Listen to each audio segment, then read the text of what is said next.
नमस्कार दोस्तों, मैं पूजा वंडर्स ऑफ यूनिवर्स चैनल में आपका स्वागत है। ये वीडियो देखने के लिए धन्यवाद दोस्तों। आज हम कर्म क्या है और कर्मों के संबंध के बारे में जानेंगे। कर्म शब्द का उपयोग अलग अलग जगहों पर अलग अलग तरीक़ों से किया जाता है।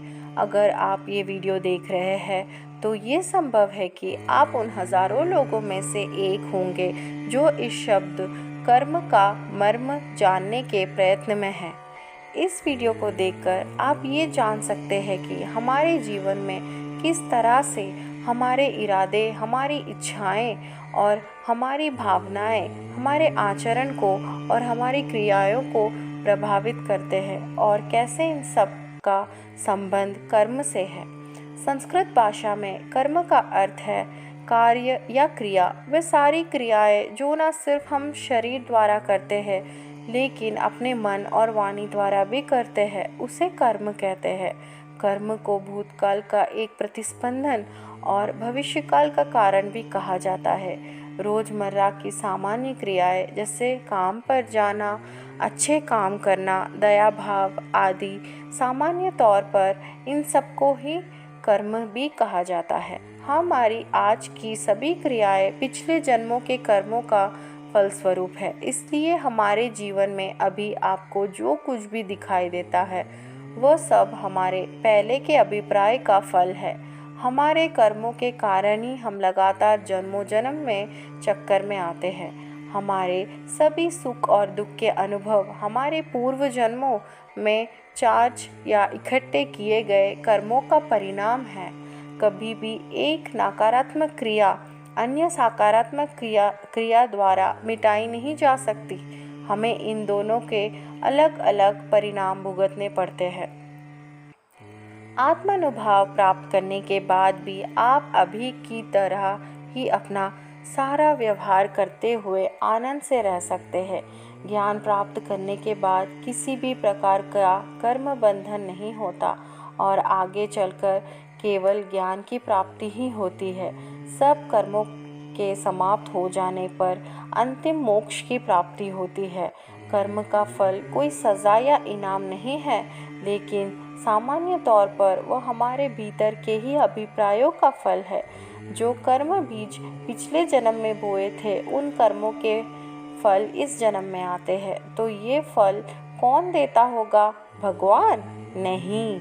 जब उपयुक्त परिस्थितियाँ परिपक्व होती है तब प्राकृतिक रूप से हमें कर्मफल का अनुभव होता है।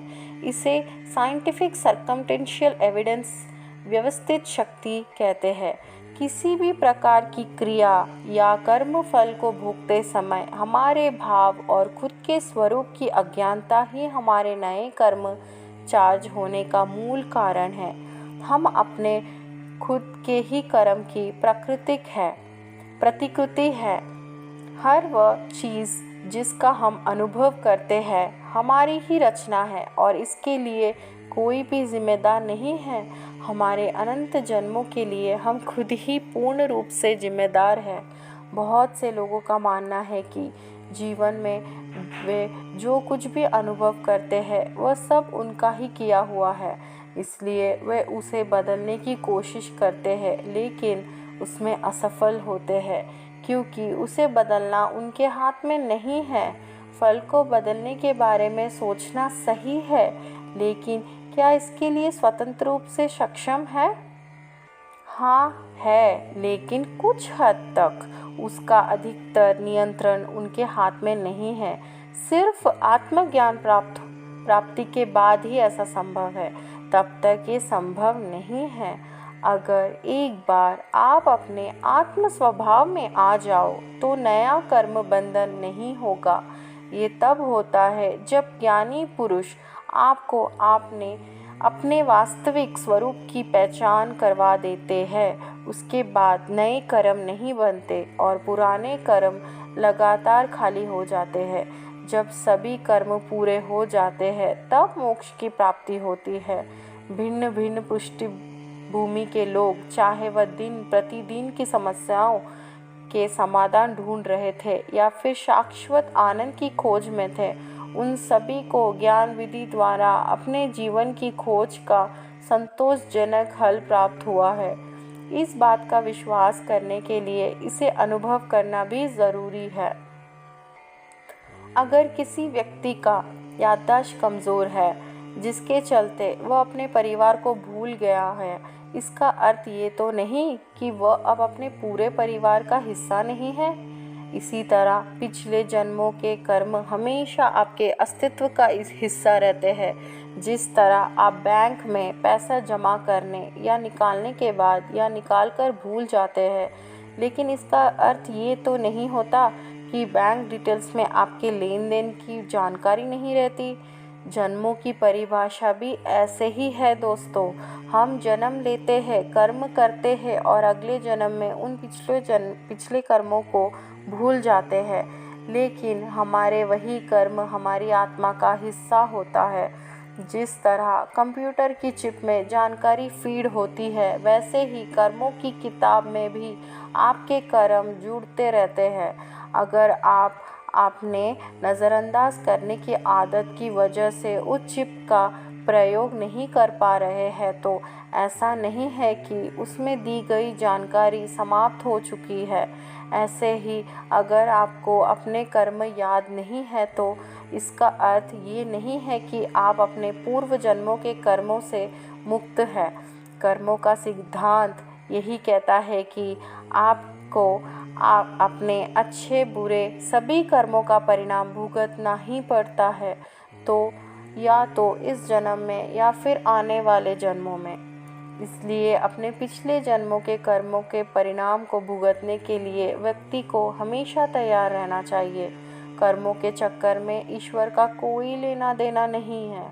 हम जैसा करते हैं हम वैसा भोगते हैं, और ये सिलसिला तब तक चलता रहता है जब तक हम अपने पिछले सभी जन्मों के परिणाम भुगत नहीं लेते।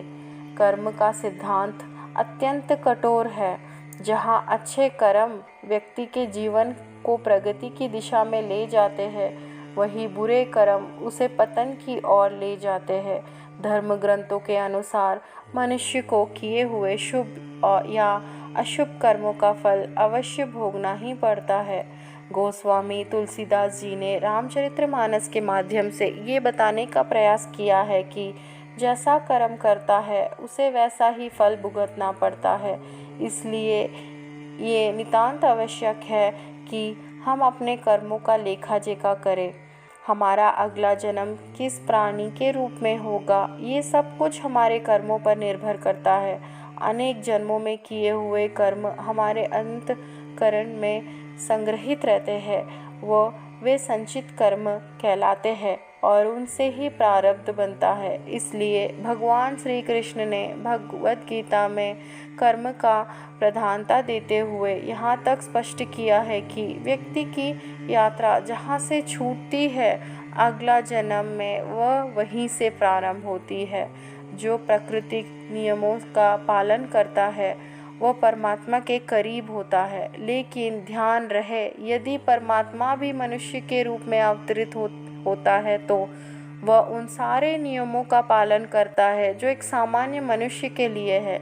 लौकिक और परमार्थिक कर्मों के द्वारा उस परमात्मा का पूजन तो करना चाहिए, पर उन किए हुए कर्मों और संसाधनों के प्रति अपनी आसक्ति ना बढ़ाए। मात्र ये माने कि मेरे पास जो कुछ है उस परमात्मा का दिया हुआ है, हम निमित्त मात्र है, तो बात बनते देर नहीं लगती है दोस्तों।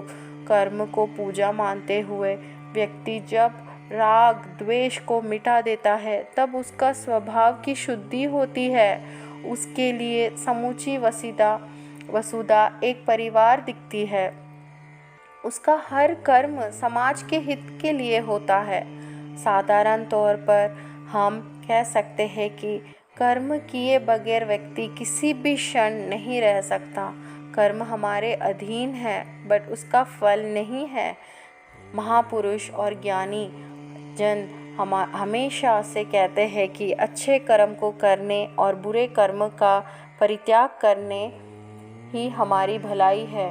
किसी संत से एक व्यक्ति ने पूछा कि आपके जीवन में इतनी शांति, प्रसन्नता और उल्लास कैसे है? इस पर संत ने मुस्कुराते हुए कहा था कि अपने कर्मों के प्रति यदि आप आज से ही सजग और सतर्क हो जाते हैं तो ये सब आप भी पा सकते हैं। सारा खेल कर्मों का है। हम कर्म अच्छा करते तो नहीं हैं, पर फल बहुत अच्छा चाहते हैं। ये भला कैसा संभव होगा दोस्तों? इसलिए हमें हमेशा अच्छे कर्म करने के लिए तैयार रहना चाहिए। यदि वीडियो अच्छा लगा हो तो दूसरों के साथ अवश्य शेयर करें। भविष्य में ऐसे ही अन्य वीडियोस देखने के लिए इस वीडियो को लाइक और दोस्तों के साथ शेयर और यूट्यूब चैनल को सब्सक्राइब ज़रूर कीजिए दोस्तों। और प्लीज़ बेल आइकन को ज़रूर क्लिक करिए ताकि मेरी हर आने वाली वीडियो आप तक पहुंच सके दोस्तों। बहुत बहुत धन्यवाद आपका ये वीडियो देखने के लिए। Thank you so much.